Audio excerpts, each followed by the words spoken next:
baru sekarang Teh X merasa jadi manusia ya gini ya Teh. Ternyata ada orang ya yang masih menganggap X itu manusia. Saat ini juga banyak konseling yang masalah kesehatan mental ya, gangguan kesehatan mental dalam menghadapi COVID ini. Pada dasarnya manusia mengalami konflik internal dalam dirinya itu karena adanya ketidakmandirian dalam berpikir dan bertindak ya. Jiro lupat ngopi pasti Fatek Podcast. Wah, ada suara. Hai guys, ngopi pasti kali ini kita kedatangan teman lama, ngaku-ngaku. Teh Herni Gus Brava. Halo. Sapa. Hai. Hari ini sangat spesial karena terakhir itu kita ketemu 2012 ya. 8 tahun lalu. 8 tahun yang lalu ya gitu kan. Tapi hati kita selalu dekat ya. Iya. Ketemu juga masih tetap cuak-cuakan. Ya. Isen berubah gak Teh? Tetap energik. Masih. Sama gede tahu Teh. Gede hatinya oh, iya, gitu ya. Bener. Gede kelapangan hatinya. Ya, amin. Tete tambah cantik. Amin. Boleh GR gak Kak? Hah? Boleh. Ngasih uang 50.000 juga boleh Teh. Tete sekarang di Cirebon aja nih. Alhamdulillah hari ini aktivitas hari ini di Cirebon. Dan sebelumnya juga memang sudah stay di Cirebon. Ke luar kota, ke berbagai kota ketika mengisi training pelatihan. Ada seperti pelatihan. itu ya. Jadi sekarang stay-nya di Cirebon aja. Iya, stay-nya di Cirebon. Iya, jadi kan. orang Cirebon. Jadi udah bisa ngomong Jeh dan Tah. Oh iya. Okay. Sama Kiri iya, enggak? Itu Kiri juga salah satu bagian bahasa Cirebon iya, ya? Cirebon banget gitu kan. Okay. Kalau ketemu orang di jalan, misalnya kita lagi emosi, misal di kota lain kita ngomong Kiri kayak gitu. Terus ada yang nyautin gitu, oh Cirebon ya. Asli gitu ya. Iya. Jadi Cirebon Kiriknya. Ya ampun, sebuah opening yang wow banget. Tete kegiatannya apa nih sekarang? Alhamdulillah hari ini di kesempatan tetap menjadi dosen tetap IAIN Sekmejati Cirebon, konsultan pendidikan, konsultan pengembangan diri, instruktur hipnoterapis, praktisi konseling, dan pembina HG Community dan komunitas psikologi film. Ya ampun banyak banget, sibuk banget Bu. Ibu-ibu yang satu ini emang makin banyak aja kegiatannya Teh. Sok sibuk gitu ya. Sok sibuk. HG sok sibuk gitu. Dulu tuh kita kenal 2012 tuh di 2012 di Nuansa ya. Hipnoterapi itu ya. Ikut-ikut ya. Ikut-ikut. Kena juga enggak dulu Eka? Kena juga enggak Eka dulu? Kenapa sih? Kena di hipnoterapi. Kena yang suruh merem-merem gitu, ramean gitu kan banyak kan. Berarti kena juga ya? Iya, kena sama mantan waktu itu ke situ. Ayo. Sekarang udah bye-bye ya? Udah bye. Selamat tinggal. Iya, udah ditendang. Ingat banget zaman dulu lagi galau-galaunya tuh terus curhat sama Teteh. Apa sih BBM kalau nggak salah dulu BBM. ya. Dulu kan kita masih pakai BBM ya. Iya, lagi galau-galaunya nggak jadi nikah itu. Akhirnya curhat dan akhirnya dikasih kata-kata gitulah dikasih masukan sama Teteh. Makasih banget. Sama-sama ya. Sekarang udah gak galau-galau lagi dong. Udah bahagia. Terus Teh di dosennya dosen apa di IAIN? Dosennya di Prodi BKI, Bimbingan Konseling Islam. Itu ngapain tuh kegiatannya? Kita memang alhamdulillah hari ini sampai saat ini diberikan kesempatan untuk menjadi gugus mutu yang menilai kinerja dosen, kemudian menjadi dosen di BKI ini, dosen yang memang membahas tentang kompleksitas perilaku manusia dan mengampu mata kuliah konseling multikultural, individu kelompok, kemudian interpersonal skill, administrasi supervisi BK, dan lebih kekhususan ke masalah konseling, dan diantaranya juga ada konseling anti narkoba. Oh, ada juga konseling anti narkobanya. Jadi lebih, kalau HG lebih mengampu mata kuliah tentang konseling. Konseling. Seru. Itu pada pusing nggak? Enggak, beda. Kalau kita sih diberikan dengan cinta kan. Oh, jadi iya kalau benar. pakai cinta itu kasih sayang itu beda rasanya. Makanya kalau kita ngomong itu itu kan jangan pernah pakai basa-basi Kak. Kalau basa-basi kan berujung basi. Iya. Gak enak kan kalau kita dibasiin. Iya. Basi banget sih gitu. Terus praktisi konseling juga ya Teh? Iya, praktisi konseling. Alhamdulillah minggu kemarin baru menyelesaikan kasus pedofil. Jadi di persidangan HG sebagai mediator, sebagai konselornya di sana untuk menyelamatkan masa depan anak-anak yang di mana ada yang menjadi pelaku maupun jadi korban. Padahal kalau kita berbicara tentang pelaku dan pada waktu itu HG sampaikan juga di depan hakim dan jaksa penuntut bahwa pada dasarnya setiap anak berhak diberikan kesempatan untuk meraih masa depan kembali. Jadi baik pelaku maupun korban sama-sama sekarang sudah mendapatkan keputusan untuk direhabilitasi. Itu di Cirebon Teh? Di luar Cirebon. Oh, di luar Cirebon. Nah, mohon maaf gak bisa disebutin. Oh iya.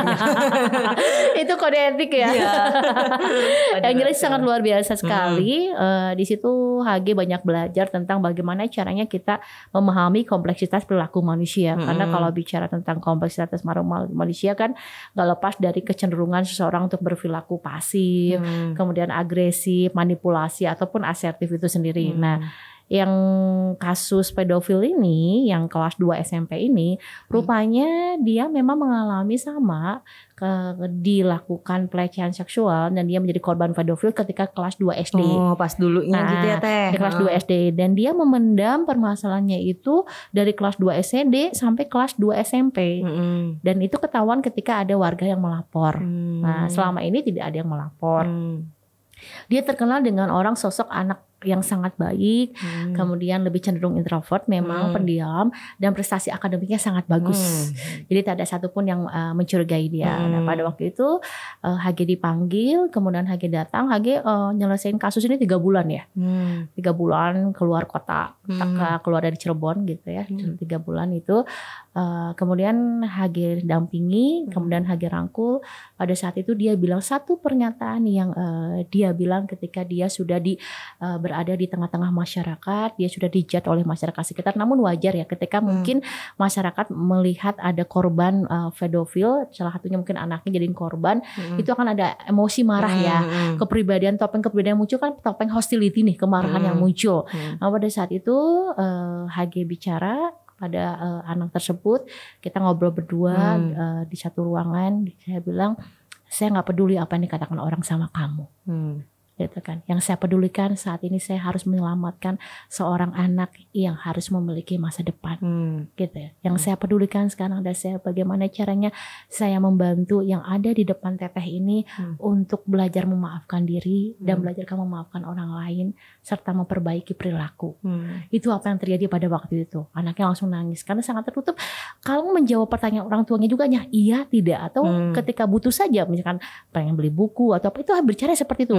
Sehari-harinya itu gak di kamar. Pernah ngobrol-ngobrol gitu ya Teh. Gak pernah ngobrol-ngobrol itu sehari-harinya tuh di kamar gitu kan. Akhirnya pada waktu itu dia bilang baru sekarang Teh kita panggil aja namanya X gitu. Baru sekarang Teh X merasa jadi manusia ya gini ya Teh. Ternyata ada orang ya yang masih menganggap X itu manusia. Karena kan sebelumnya mendapatkan hantaman dari masyarakat sekitar. Iya, dijudge gitu ya, dibully apa dibully gitu ya Teh. Namun memang wajar ya karena paradigma orang kan berbeda-beda. Apalagi itu tentang masa depan ya. Kita juga akan melihat dari berbagai sisi. Kemudian pada saat itu saya ngobrol lagi, dia bilang ternyata pada waktu itu kejadiannya kelas 2 SD, dia itu sedang menulis-nulis ya. Kan kalau kita itu menulis-nulis kadang-kadang ada di kertas ya. Kalau dia mah nulis-tulis bikin tulisan itu di pasir-pasir, di pasir-pasir itu yang sepi, di halaman yang sepi. Dia tuh memang suka ke suatu tempat itu kalau dibilang itu tempatnya sepi sekali.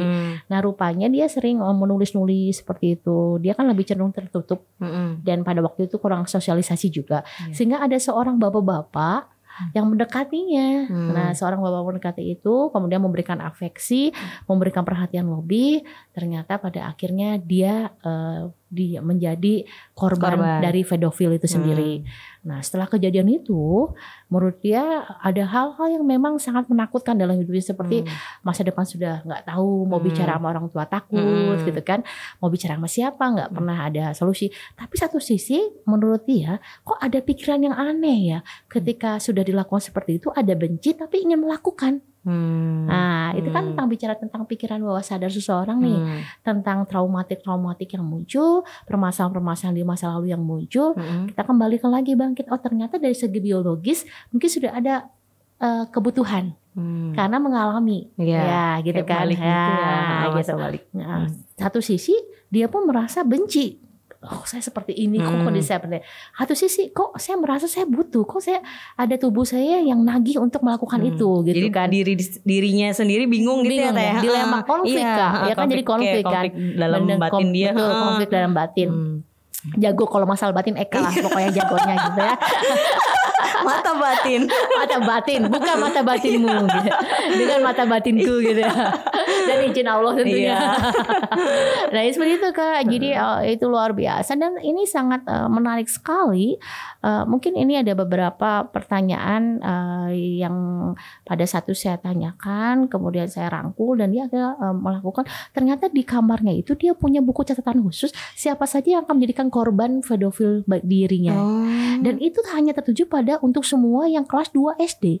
Nah, pada saat dia melakukan itu, dia mencari korban yang kelas 2 SD karena dia mengimajinasikan korban-korban itu seperti dirinya pada waktu itu di kelas 2 SD. Dan sangat unik sekali, mohon maaf ini untuk beberapa hal mungkin ada yang menganggap ini tidak perlu disampaikan, tapi mungkin kalau kita dari segi konseling kita butuh keterbukaan. Ini dianggap sebagai paradigma ya, paradigma keterbukaan. Sampai itu underwear anak tersebut itu dia simpan pada saat dia jadi korban pedofil waktu kelas 2 SD yang lalu, dan dia selalu menggunakan underwear tersebut ketika dia akan menjadi pelaku. Mungkin itu kan udah kecil kan, tapi dia sambung-sambungin loh. Dan saya waktu itu luar biasa ya Allah, Tuhan sangat unik sekali. Tuhan sangat bahasa besar sekali menciptakan manusia dengan segala keunikannya gitu kan. Nah, pada saat itu dia menjadi bahwa diri dia tuh pada saat dia melakukan sebagai pelaku, dia merasa bahwa batin-batin yang terluka tuh mulai terkikis. Karena I'm not alone, saya nggak sendiri loh gitu. Ada orang juga loh yang sama seperti saya. Dan pada saat itu tidak ada perasaan bersalah setelah melakukannya, karena saya pun menjadi korban. Nah, itu unik sekali Kak. Itu seminggu 3 kali Kak. HG bolak-balik gitu. Sana buat ngobrol sama si anak ya. Untuk melakukan konseling itu gimana caranya membangun mindfulness, kesadaran, dan pada akhirnya pada sesi-sesi kedua terakhir sebelum persidangan kita bicara dari hati ke hati kembali sampai dia bilang begini, Teteh makasih, kalaupun nanti X mendapat hukuman itu nggak apa-apa, berarti ini cara Allah yang ngetin X untuk menghapus dosa-dosa dan ingin memperbaiki diri. Saya peluk gitu ya kan, saya elus-elus gitu kan. Makna peluk bahasa tubuh itu berbeda-beda ya kan, nggak harus meluk gitu ya kalau dengan lawan jenis kan. Bisa juga dengan cara mengusap-ngusap, tapi kan tidak menyentuh seperti itu ya. Tiap orang punya beda-beda maknanya. Nah setelah itu anak tersebut langsung menangis dan saya sampaikan kepada hakim, keputusan kan memang nggak ada di kita ya, tapi kita sebagai seorang mediator, tentunya sebagai praktisi konseling kan itu harus menyampaikan bahwa ini loh ada seorang anak, bukan hanya pelaku tapi korban pun sama-sama harus diselamatkan. Karena usianya juga di bawah kategori dewasa ya, berarti masih bentuk perlindungan rehabilitasi gitu Kak. Itu luar biasa banget Kak pokoknya. Ya, sering banyak baca kasus-kasus kayak gitu ya. Emang pasti kita nyalahinnya pelaku kan Teh gitu kalau itu cenderung ya. Pasti ada yang cenderung mencaci maki pelakunya, dan kita tuh nggak tahu di balik itunya sebenarnya kenapa pelakunya melakukan itu. Betul banget karena memang wajar, karena kan kadang ada orang tahu di ketahuannya, nggak tahu di ketidaktahuannya gitu kan. Dan pada saat itu akhirnya HG mengkonseling semuanya, baik pelaku maupun korban. Dan minggu kemarin HG baru melakukan sosialisasi di depan masyarakat bahwa anak ini sekarang sedang diberikan kesempatan untuk menjalankan rehabilitasi. Dan pada waktu itu pun X tersebut meminta maaf kepada masyarakat yang sudah membuat resah masyarakat. Karena butuh yang namanya setiap orang lahir kembali menjadi fitri ya. Nah, gak ada yang nama Fitri di sini kan? Nah, oke. Ada itu dia kalau malam. Kalau malam berubah. Kan tadi tuh dandan. Si Isang. Seru ya teh gitu. Seru banget memang kalau kita bahas dari segi kompleksitas perilaku manusia emang asik banget Kak gitu kan. Kayak misalkan kita waktu itu ketemu pertama kali 2012 ketika Eka curhat seperti itu kan, mungkin pada saat waktu itu kita merasa bahwa hidup kita tertekan ya. Tapi setelah melewatinya ternyata semuanya perlu dilewati dan disyukuri ya kayak. Nah, alhamdulillah ya. Masih manusia gitu ya kayak nggak ada bahagia yang abadi, nggak ada sedih yang abadi, nggak ada tangisan abadi, semuanya perlu dilewati dan disyukuri pada akhirnya. Iya, ya gitu awalnya kan yang kenapa sih gini banget kayak gitu, kayaknya yang berat banget apa curhat kayak gitu. Terus akhirnya kesini-sini malahan bersyukur sih. Iya, jadi enjoy ya. Iya. Karena kalau Hagi bikin quotes gini, dalam kematangan cinta tidak ada kebencian di dalamnya. Yang ada adalah doa-doa yang terus mengalirkan kebaikan di dalamnya. Gitu kan. Tete tuh ada buku gak sih? Ada masih bukunya dalam bentuk komunitas sudah kita HG Community. Kemudian kalau pelatihan malahnya HG buatnya kan untuk modul-modul pelatihan di berbagai perusahaan. Itu tentang capacity building. Bagaimana cara membangun kapasitas building para SDM yang ada di perusahaan seperti itu. Perusahaan-perusahaan juga ya, seperti PDAM, Pemda seperti itu kan HG yang memberikan pelatihan capacity building. Gitu. HG Community udah berapa tahun berarti? Itu udah lama loh, 2012 loh Kak. Lo sama seperti kamu kita ketemu Kak. Dulu masih belum pakai kerudung kan Isan. Masih imut-imut ya. Sekarang imut-imut banget, pakai banget. Ya ampun jadi malu, ntar cari receh. Gak usah receh, ini aja divisualisasi menjadi yang nyata. Dijual ya? Iya benar. Sekarang makin banyak anggotanya. Alhamdulillah makin banyak. Semoga kedepannya lebih baik lagi. Memang saat ini karena HG kesibukannya banyak di luar, memang yang biasanya rutin kita kajian per minggu, kita sempat off dulu nih. Sebentar lagi sih pengennya kita menata kembali lagi program-program yang harus dikembangkan lagi di komunitas seperti itu. Itu ngumpulnya sekarang di mana teh? Karena kita lagi COVID nih ya. Kalau dulu kita biasa di gedung kesenian atau di tempat rumahnya Mas Indra gitu ya. Atau kita misalkan di tempat-tempat lain kayak Kuningan. Kalau sekarang kemarin waktu bulan-bulan yang lalu kitanya jadi online aja. Online Zoom gitu ya, Google Meet. Iya, ngobrolnya di situ ya. Jadi kita harus bilang makasih dulu nih sama Zoom, Google Meet gitu kan. Telah mempersatukan. Ya, mempersatukan kita. Beda fisik, jaraknya jauh tapi hati tetap dekat gitu Pak. Kayak yang masih punya hati tuh Isun. Isun hatinya masih ada gak Isun? Di rongsok. Ada yang seru-seru lagi gak sih pas lagi ini? Pas konseling apa gitu selain yang tadi? Tadi selain kasus pedofil, saat ini juga banyak konseling yang masalah kesehatan mental ya, gangguan kesehatan mental dalam menghadapi COVID ini. Nggak mudah memang ketika kita dihadapkan pada COVID ini. Ada beberapa orang yang terbiasa mungkin dia lebih cenderung ekstrovert, tiba-tiba dia harus lebih cenderung stay at home. Waduh, nggak mau diam. Pusing kan? Jelalatan gitu kan. Di situ sebenarnya proses di mana manusia membangun mindfulness kembali, kesadaran kembali untuk melakukan adaptasi ya. Karena kalau kita berbicara untuk menuntut keadaan, kita nggak pernah bisa maju. Yang ada gimana caranya kita dengan keadaan yang seperti ini, dengan keterbatasan yang ada seperti ini, tapi kita tetap bisa melangkah dan memberikan manfaat gitu. Jadi di antaranya HG sedang menangani kasus yang konseling online, karena banyak online ya HG dari Surabaya, Jakarta, kemudian dari Bali juga ada gitu kan. Di situ permasalahannya satu sebenarnya, di antaranya kan pada dasarnya manusia mengalami konflik internal dalam dirinya itu karena adanya ketidakmandirian dalam berpikir dan bertindak ya. Nah gitu. Nah ini sebenarnya yang harus kita telusuri akar masalahnya, karena kalau kita berbicara tentang konflik internal, pada dasarnya kita selalu menumpukan topeng-topeng kepribadian ya, kayak kita duduk sini, kamu di situ, aku di sini gitu kan. Kita sebenarnya lagi sama-sama menunjukkan topeng kepribadian gitu. Topeng kepribadian apa yang kita gunakan? Apa topeng kepribadian otonomi yang merasa diabaikan, ditolak, dilepas, atau topeng kepribadian yang menunjukkan hostility, kemarahan, sehingga kita lebih cenderung menunjukkan sifat otoriter, diktator, atau kita lebih lebih cenderung topeng yang mencari perlindungan gitu kan. Nah, ternyata permasalahan terjadi adalah yaitu diantaranya mereka merasa diabaikan, ditolak, kemudian mereka juga merasa mencari perlindungan, selalu mencari perlindungan ketika memang permasalahannya itu sudah tidak mereka bisa tampungi. Nah sekarang berarti sebenarnya banyak hal yang kita bisa garis bawahi di sini, yang memanjakan belum tentu membaikan hati pada kedepannya. Benar kan? Karena yang di sini garis bawahi bagaimana cara kita boleh memanjakan siapapun, itu hak asasi manusia, HAM loh. Kamu suka dimanjain nggak kan? Suka dong, manjain aku dong. Geli. Gitu ya kayak HAM gitu ya, HAM siapapun juga. Cuma gimana caranya kita memanjakan secara profesional sehingga memandirikan, memanjakan yang memandirikan. Nah itu artinya profesional saja gitu kan. Sehingga ada yang misalkan takut sendiri. Untuk HG menangani kasus konseling yang selama 6 tahun. Itu dia kemana-mana nggak berani misalkan bawa kendaraan sendiri atau bahkan keluar ruangan rumah itu udah nggak berani banget. Jadi harus ada yang nemani di rumah, harus ada yang nemani, kemudian pergi kemana-mana harus nemani. Itu sangat luar biasa ya. Mungkin bagi orang ngapain sih kayak gitu aja kok dipikirin gitu kan, udah mau keluar aja gitu kan, nggak usah cemas gitu. Ternyata itu kan psikosomatis yang sangat luar biasa nih.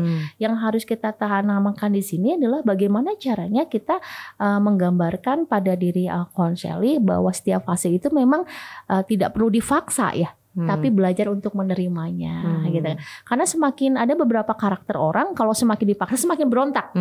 Contoh untuk tipe yang analisis critical thinking, orang yang berpikir sangat kritis. Coba kalau dibilang kamu harusnya semangat, jangan gitu dong. Pasti berpikir kritis ya. Ngapain gue bangkit, ngapain gue semangat, gue lagi pusing, gue lagi mumet, aku lagi mumet gitu kan. Isun gimana Isun? Isun mumet ki. Kan gitu ya. Kan sulit gitu kondisinya gitu. Jadi ketika dihadapkan seperti seseorang yang memiliki daya critical thinking, maka yang perlu diberikan adalah arahan tentang data yang akurat. Kayaknya kita akan bahas yang namanya phasing leading, penyamarataan. Kita masuk, kita bangun attending yang baik, karena kalau penghapusan sudah baik pasti kan ada involving tuh, keterlibatan, ada responding, ada personalizing, dan ada akhirnya mengatakan oh iya saya tuh seperti ini. Karena personalizingnya bagus deh. Ada personalizing udah ada inisiatif, oh saya harus seperti ini. Tapi inisiatifnya nggak cukup ya Kak. Misalkan aku ingin berubah, itu kan nggak cukup juga gitu kan, karena butuh ya kadang butuh acting ya, action gitu. Jadi kembali lagi pada dasarnya hidup itu memang perjuangan yang nggak pernah ada habisnya ya kayak dan hidup itu selalu dihadapkan pada 2 fase ya Kak, maaf dan terima kasih. Iya benar. Kalau ada orang yang mau konseling ke teteh gitu bisa? Oh bisa. Nanti kita bisa janjian dulu karena kan kita harus reschedule. Kan sibuk guys. Orang sibuk. Tapi sekarang kan kalau meskipun di luar kota tetap bisa konseling online. Oh iya. Itu ini nggak sih teh? Ada menghambat gitu nggak sih? Ada hambatannya nggak sih konseling online? Kan maksudnya enak ngobrol nih, ngobrol tuh langsung tatap muka, lebih gesturnya apa. Nah kalau online tuh menurut teteh tuh ininya apa minus-minusnya? Awalnya sih sempat berpikir bahwa konseling yang lebih efektif itu kan konseling online, dimana kita bisa melihat langsung ya gestur ya kayak kita ngobrol gini kan kita sama-sama nyaman, asik banget enak. Gitu kan. Nah seperti itu karena kita lebih cenderung ada orang lebih ke visual, audio atau kinestetik. Cuman perlahan ketika kita belajar tentang adaptasi, kita mulai nih buka paradigma. HG sini langsung buka paradigma. Kalau HG terus berpikir atau terkukung dengan pemikiran bahwa konseling online itu tidak efektif, maka nggak pernah maju. Tapi di sinilah peran HG, bagaimana caranya HG membangun kreativitas dalam membangun konseling.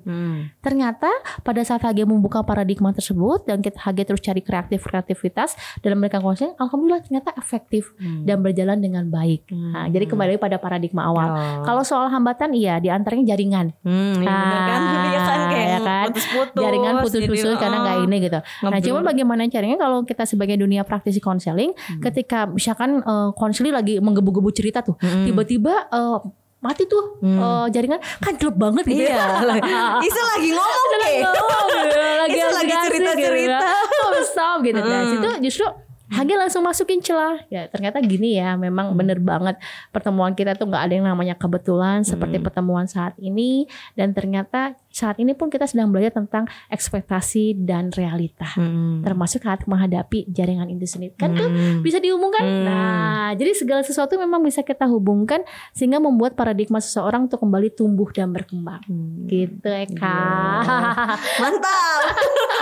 Seperti pacar yang selalu mantap. Kalau kita bicara tentang masa lalu ya, kita lihat ada beberapa orang yang ternyata lebih cenderung sulit untuk memaafkan diri dibandingkan memaafkan orang lain.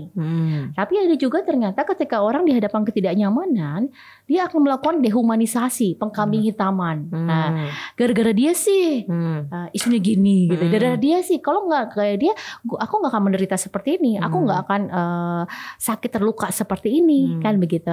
Sehingga pada saat seseorang berada pada fase dehumanisasi, pengkambing hitaman, pada saat itu dia akan melakukan justifikasi moral, dia akan memberikan labeling negatif terhadap orang lain, bahkan dia akan menyerahkan peran tanggung jawab hidupnya pada orang lain.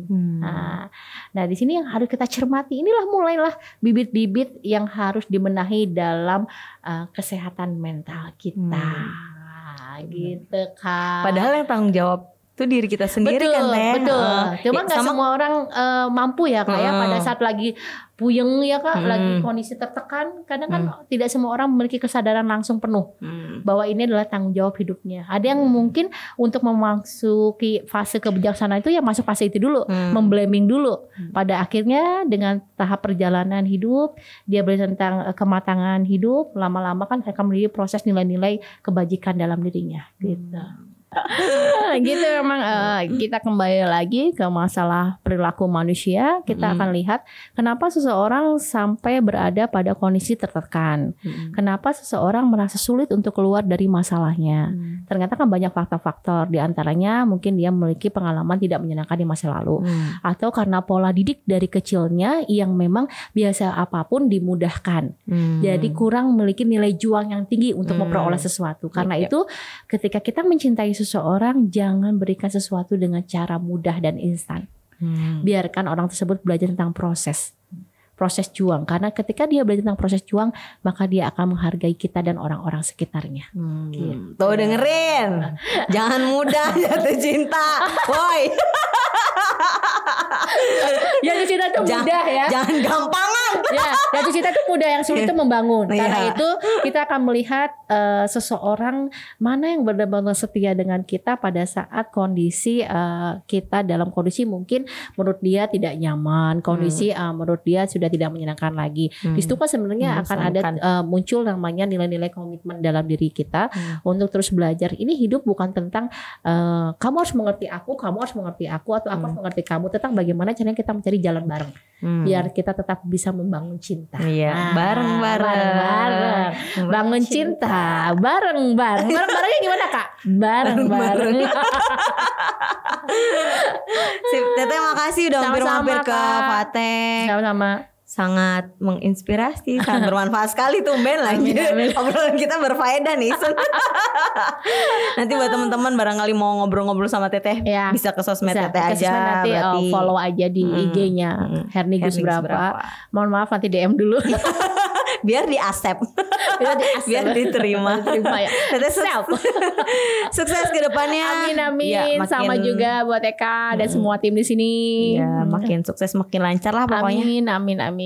Dan semoga kita terus menjadi manusia yang bermanfaat. Ya, amin. Makasih. Amin. Jadi kita juga sekarang mau pulang Kak. Mau pulang lagi. Pulang lagi kemana? Ke lapangan hati, maaf dan terima kasih. Iya. Kata-kata buat di belakang sini nanti. Diulang-ulang terus guys. Itu kan modifikasi perilaku kalau dalam istilah psikologi ya. Mantap Teh. S3 emang S3 mempengaruhi. Makasih Teh. Sama-sama Eka. Ya, mudah-mudahan obrolan kita kali ini sangat bermanfaat. Amin. Bermanfaat untuk kalian semua. Sampai ketemu lagi di Ngopi Pasti episode selanjutnya.